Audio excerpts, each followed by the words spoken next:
మాజీ tennis player Radhika Yadav హత్య case మిస్టరీగా మారింది. తండ్రి రాధికను ఎందుకు చంపారు అన్న దానిపై ఇప్పటివరకు నిర్ధారణ అవలేదు. అయితే రాధిక హత్య కేసులో తాజాగా మరో కొత్త కోణం వెలుగులోకి వచ్చింది. రాధిక హత్యకు ప్రేమ వ్యవహారమే కారణమని తెలుస్తోంది. తమ వర్గానికి చెందని వ్యక్తిని రాధిక ప్రేమిస్తోందని, అది తన తండ్రికి ఇష్టం లేకపోవడంతోనే హత్య చేసినట్లు దీపక్ యాదవ్ సన్నిహితులు చెబుతున్నారు.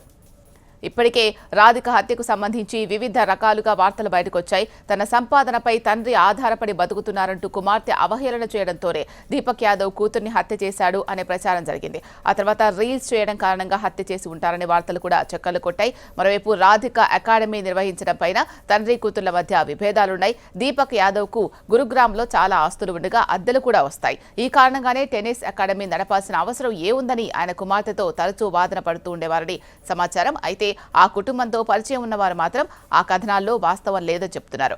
రాధిక హత్యకు ఆమె ప్రేమ వ్యవహారమే ముఖ్య కారణమని అంటున్నారు.